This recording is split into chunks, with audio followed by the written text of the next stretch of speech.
तो ये हाथ आप देख सकते हैं, इस पर डंडे और वाइपर से हर दिन 40-50 डंडे इनके हाथ में जो है मारे जाते थे। और आप देख सकते हैं कि हाथ कैसा हो चुका है। दोनों तरफ दिखाइए, तो इधर भी और उधर भी डंडा मारता था, दोनों साइड। हाँ जी। सिमडेगा की बेटी के साथ दिल्ली के गुड़गांव में जो कुछ भी हुआ उसे सुनकर आपके रोंगटे खड़े हो जाएंगे। मुख्यमंत्री हेमंत सोरेन के त्वरित संज्ञान के बाद दोषी पकड़े तो गए, लेकिन आज जब वह बेटी ट्रेन से रांची लौटी तो उसे सुनकर ऐसा लगा कि उसके दिलो दिमाग पर लगे जख्म को भरने में अभी वक्त लगेगा। काम के नाम पर जो प्रताड़ना उसे झेलना पड़ा, जो दरिंदगी उसे झेलनी पड़ी, पहले आप खुद उसकी जुबानी सुन लीजिए। वहाँ पे मैं काम करती थी, फिर वो सब रोज मारते थे। हाँ। कैसे गए थे काम करने? मेरे मामा के साथ गए थे। अच्छा। फिर दिल्ली में थे एक हफ्ता, फिर हरिनगर गए थे काम करने। वहाँ पे 3 महीने काम किए थे। वहाँ से मुझे अच्छा नहीं लगा, उस समय गुड़गांव चली गई। वहाँ पे 1 महीना ठीक रखे थे, फिर दूसरे महीना से मारने शुरू करते थे। डंडा से मारते थे, फिर वाइपर, लकड़ी, रस्सी, चप्पल, फिर कपड़ा उतारते थे, नचने के लिए बोलते थे। फिर बाल भी काटे हैं, दांत भी तोड़े हैं, फिर खाने के लिए भी नहीं देते थे। क्यों ऐसा करती थी? मैं धीरे काम करती थी इसीलिए। तो ये जो आपका मामा लेकर गया था, तो वो क्या बोल के ले गया था? हम लोग हैं गए थे। मैंने बोले थे मैं भी जाऊंगी दिल्ली।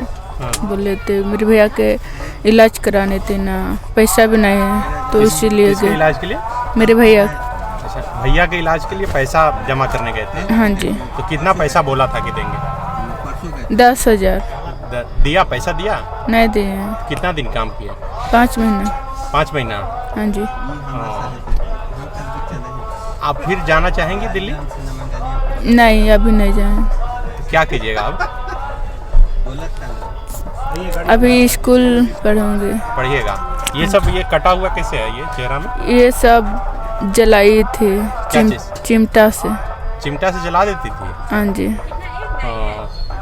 तो उसके घर में और कोई मना नहीं करता था? नहीं, कोई नहीं थी, सिर्फ वाइफ हस्बैंड थे और उसकी बच्ची थी। 3 लोग थे। तो कहाँ जलाई चिमटा से? हाथ में, दोनों, यहाँ पे, फिर मुंह पे, छाती में, पीठ तरफ। ये सर में पट्टी लगाए? वो कान में चप्पल मारते थे तो कान सूज गए थे, वहाँ पस भर गई थी दोनों कान में, इसीलिए ऑपरेशन। पढ़ाई लिखाई की है? 4 क्लास तक पढ़ी है। यहाँ पे दोनों हाथ दिखाइए, दोनों। डंडा और रस्सी, डंडा और वाइपर से मारते थे, लकड़ी से। फिर से दिखाइएगा। ये हाथ में डंडा से मारती थी? हाँ जी। डंडा वाइपर से? हाँ जी। कितना मारती थी? बहुत मारती थी, 50-60 बार मारती थी रोज? हाँ। बाप रे। कैसे आप वहाँ से निकले? एक बैग के अलावा जितना सामान वहाँ पे एक भैया ने देखी थी, फिर उसने पुलिस साहब को फ़ोन किए, फिर पुलिस साहब मुझे लेने के लिए गए थे। अच्छा, पुलिस को आप बोले देखकर? नहीं, एक भैया ने देखी थी मुझे मारते हुए। नहीं, मुझे भूख लग रही थी, मुझे खाने के लिए नहीं दिए थे, तो मैं नीचे डस्टबिन थे वहाँ से निकाल के खा रही थी, तो एक भैया ने देखी थी, फिर उसने पुलिस साहब को फ़ोन किया, फिर पुलिस साहब मुझे लेने के लिए गए थे। वो आप डस्टबिन से चुन के खा रहे थे? हाँ जी। 2 दिन से नहीं खाई थी खाना। अब क्या कीजिएगा फिर आके सिमडेगा में? हाँ, क्या कीजिएगा फिर सिमडेगा में? स्कूल पढ़ना चाहते हैं। पढ़ना चाहते हैं? दरअसल सिमडेगा जिला की रहने वाली बेटी को उसके मामा ने काम के नाम पर गुड़गांव में एक परिवार के यहाँ रखवा दिया। उसे बताया गया कि 10,000 रुपये महीने उसे मिलेंगे।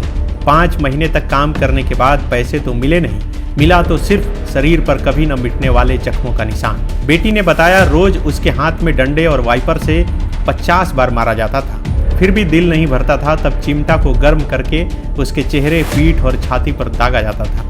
उसके कान में चप्पल से इतनी बार मारा गया है कि उसके कान से अभी भी पस बह रहा है। इतना ही नहीं, उसके कपड़े उतरवाकर उसके गुप्तांगों पर भी वार किया जाता था। यह सब सिर्फ इसलिए किया जाता था क्योंकि वह काम थोड़ा धीरे करती थी। पुलिस तक कैसे बात पहुंची, इस बात की जानकारी देते हुए खुद वह बताती है कि उसे 2 दिनों से खाना नहीं मिला था।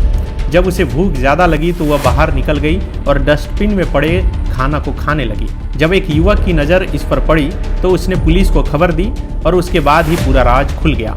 मामला सामने आने के बाद शक्ति वाहिनी और बचपन बचाओ संस्था ने आगे बढ़कर काम किया और मुख्यमंत्री हेमंत सोरेन ने संज्ञान लिया, जिसके बाद दिल्ली पुलिस ने आरोपी मनीष खट्टर और उसकी पत्नी कमलजीत कौर को गिरफ्तार कर जेल भेज दिया। बेसिकली ये है कि इस केस में दोनों बच्ची अपने बड़े भाई के इलाज के लिए जो मेडिकल कॉस्ट था वो नहीं था, तो ये एजेंट लोगों ने संपर्क किया कि दिल्ली में चलो काम दिला देंगे और तुमको कुछ पैसा मिल जाएगा जिससे आप अपनी अपनी बहन का इलाज करा सकते हैं। और ये वहाँ जाके फंस गई और जिस घर में इसको गुड़गांव में जो प्लेस कराया गया था वो गुड़गांव में काफ़ी मारपीट हुई, रेगुलर मारपीट होती थी। इनफैक्ट पॉक्सो के केसेस लगे हैं, अब्यूज़ के केसेस लगे हैं। हम लोगों ने गवर्नमेंट को बोल के हम लोगों ने लिखा चिट्ठी कि भाई इस केस में शेड्यूल SC/ST एक्ट लगना चाहिए, और जहाँ तक मेरी जानकारी है SC/ST एक्ट लग गया है इस केस में। बॉन्डेड लेबर एक्ट लगा है कि नहीं लगा ये मुझे अभी जानकारी नहीं है, बट बॉन्डेड लेबर एक्ट लगना चाहिए क्योंकि ये बच्ची बॉन्डेड थी, वहाँ से घर से निकल नहीं पा रही थी, इसको 1 रुपया नहीं मिला और रेगुलर प्रताड़ना झेलना पड़ा है। और झारखंड के पोस्ट कोविड के बाद से इस तरह के बहुत ऐसे केसेस आ रहे हैं जो माइग्रेट हो रहे हैं, अनसेफ माइग्रेशन हो रहा है, बच्चियाँ चली जा रही है, खासकर सिमडेगा, खूंटी, गुमला, लोहरदगा, ये सब जो ज़िला है, चाईबासा, रांची, ये सब ज़िले की जो ग्रामीण एरिया की बच्ची है, पोस्ट कोविड के बाद बहुत वनरेबिलिटी बढ़ गया है और ज़रूरत है कि हम लोग उन वनरेबिलिटी को एड्रेस करें, लोगों तक पहुँचे कि रोज़गार के साधन दें, चाहे वो यहाँ के जिस तरह के रोज़गार हो।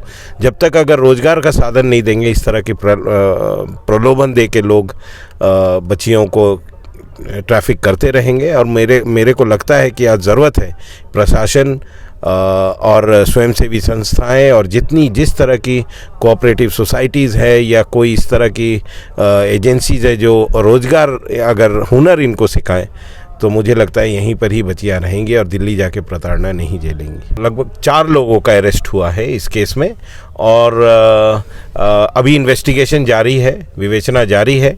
और अभी मुझे उम्मीद है जिस तरह से सिमडेगा पुलिस ने कार्य किया है इस केस में, और मैं तो माननीय मुख्यमंत्री को धन्यवाद देना चाहता हूं कि उन्होंने प्रॉम्प्ट एक्शन लिया और सिमडेगा पुलिस को इमीडिएट 24 घंटे के से पहले सिमडेगा पुलिस पहुंच गई दिल्ली और अपनी इन्वेस्टिगेशन स्टार्ट करने लगी और इन्वेस्टिगेशन स्टार्ट करके अभी तक 3-4 लोगों को अरेस्ट किया है और इन्वेस्टिगेशन जारी है। और मुझे लगता है कि इस केस पूरे तह तक जाएगी और फास्ट ट्रैक गुड़गांव में केस चल रहा है।